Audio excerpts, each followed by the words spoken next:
दुख जी न पुॼाइणी आहे हर शख़्स कहाणी आहे। नाज़रीन, तव्हां हज़ारें दर्द कथाऊं ॿुधियूं हूंदियूं, पर अॼु असां हिते अब्दुल रशीद शेख साहिब जन वटि मौजूदु आहियूं। अॼु असां हिननि जी दर्द कथा ॿुधंदासीं त हिननि पंहिंजी टंग ऐं पंहिंजे अखि जो जेको नुक़सानु कयो आहे रोज़ी कंदे, उन जे लाइ हिन खे कहिड़ियूं ॾुखियायूं पेश अचनि थियूं ऐं हिन जो जेको हीउ हादिसो थियो उहो किथे ऐं कंहिं वटि थियो। जीअं त थोरो तव्हांखे मां ॿुधाईंदो हलां त हिन जिते हीउ कमु कंदो हो उन जो ठेकेदार नवाब पठान जेको लीज़ होल्डर हो, ऐं उन हिननि जी का बि हेल्प न कई ऐं हिन वक़्तु ही बेयारो मददगार आहिनि।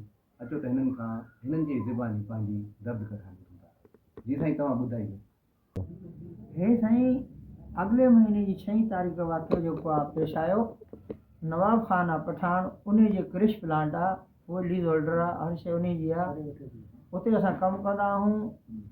जेको आहे 6 तारीख़ जेको आहे असां कम ते जीअं सुबुह जो वियासीं कमु तयारु करे, ऐं जॾहिं कमु तयारु कयोसीं सुरुंग खे भरे करे ऐं बाहि ॾियण जे लाइ असां तयारु थियासीं त बसि जेको आहे सुरुंग टाइम खां पहिरियों ई जेको आहे फाटी वई। टाइम खां पहिरियों ई फाटी वई त असां जेको आहे 3 ॼणा हुते हुयासीं, 3 ई ॼणा असां ज़ख़्मी थियासीं। उन खां पोइ जेको आहे असांखे लेबर हुन जी आई खणी वई लोडर जे पॉकेट में। पोइ जेको आहे देरे ते पुॼायूं। देरे ते खां पोइ जेको 10-15 मिंट खां पोइ जेको आहे मैनेजर आयो। हुनजो जेको आहे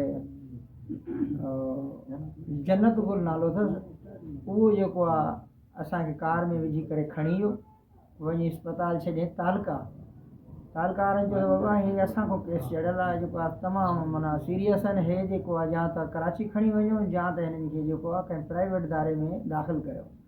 हुननि फौरी तौर ते ई जवाबु ॾिनो, चयो न साईं असांजो केस न आहे, असां ट्रीटमेंट न कंदासीं। सुबुह जो तक़रीबन 10 बजे या 9 बजे जीअं अस्पताल जा डॉक्टर या कंपाउंडर जेकी बि आया, पोइ हे मैनेजर बि आयो। पोइ हिनखे चयो त बाबा पंहिंजा जेके मरीज़ आहिनि तव्हांजा हे सीरियस आहिनि, हे 2 ई खणो।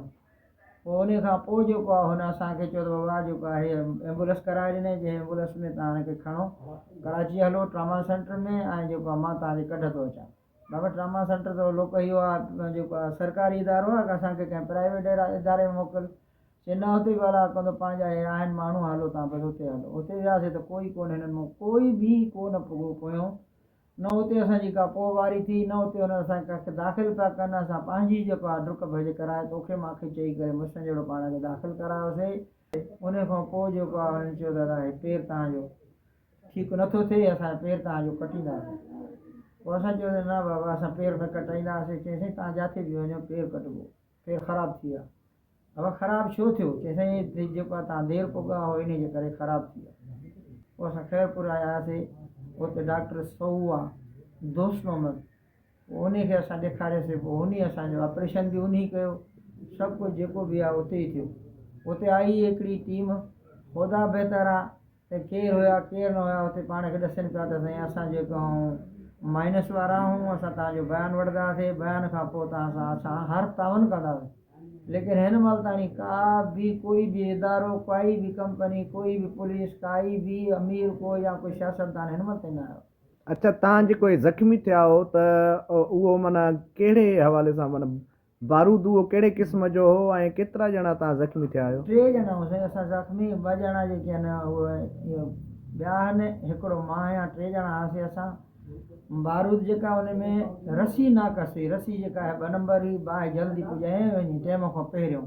ऐं 10-15 मिंट वठंदी आहे, हिन कुल 6 मिंट वरिता। असांखे त अंदाज़ो हो त बाबा पोइ बि 8 मिंट त वठंदी। अच्छा, उहो बारूद केरु ॾींदो आहे? बारूद ॾींदो आहे साईं हिते जेको आहे हाजी खान मोहम्मद गौरी बाबा नालो अथसि। अच्छा, हा। ऐं हू जेको तव्हां सां गॾु ॿियो पंहिंजो ज़ख़्मी थियो, उहो पंहिंजी जेका हुनजी जेका आहे हिकिड़ी ॻाल्हि, को राब्तो कोन्हे असांजे, छाजे करे जो न हुनजो को नंबर आहे, न उहो आहे हिन महिल कराची आहे। न उनजो त इहो चवणो हो त ट्राली जेका कल्टी थी आहे हुनमें उहो छाजे करे उहो माना करे उन ते को साईं दबाव पियो त बाबा तव्हां जेको आहे बयानु न ॾियो। कंहिं दबाव विधो हुनजे मथां? इहा साईं ख़ुदा बहितर आहे त कंहिं पुलिस विधो या क्रेश वारनि विधो, का ख़बर न आहे। क्रेश वारा केरु? जेको आहे इहो आहे नवाब ख़ान पठान आहे, उन जो भाउ आहे ख़्याली ख़ान। उहो घणो हलाईंदो आहे कम खे, ख़्याली ख़ान ऐं जन्नत गुल। पोइ तव्हां हिन जो केस वेस दाख़िल कयो को अहिड़ो या का फ़रियाद? असां चयोसीं त बाबा मैनेस वारनि खे जॾहिं ॾिनी आहे दरख़्वास्त, मैनेस वारा कुझु न कुझु कंदा ई मैनेस वारा आहिनि। पर मैनेजर वारनि कोन कयो वरी पोइ असां जेको आहे तोॾे वारे भॻासीं हुन ॾे भॻासीं हुन ॾे हर को आसरा हा बाबा कयूं था हा कयूं था इन में एतिरा ॾींहं पई अच्छा हाणे माना तव्हांखे जेको नवाब पठान आहे जेको हिन जो ठेकेदार आहे लीज़ जो प्लीज़ उहो छा थो चवे उहो साईं चए थो मां तव्हां न कंदुमि छाजे करे बसि चए जेको आहे साईं तव्हां मुंहिंजा मुलाज़िम न आहियो मुंहिंजा मज़दूर न आहियो बसि छो न तुंहिंजा मज़दूर तुंहिंजे अॾे ते थियो आहे हे सॼो कमु तो वटि थियो आहे छो न थो असांजो बसि चए न मां न कंदुमि पोइ हाणे तव्हां छा था चाहियो बसि असां चाहियूं था ख़ुदा असांजी को मदद करे को हेल्प करे असांजो जेको आहे हिन महिल हर शइ खां परेशान आहियूं न असांजो को दारू आहे न को दवा आहे न का खाइणु आहे न को पीअणु आहे सभु कम जेके आहिनि मुंहिंजा हिन महिल बंदि आहिनि हर शइ बंदि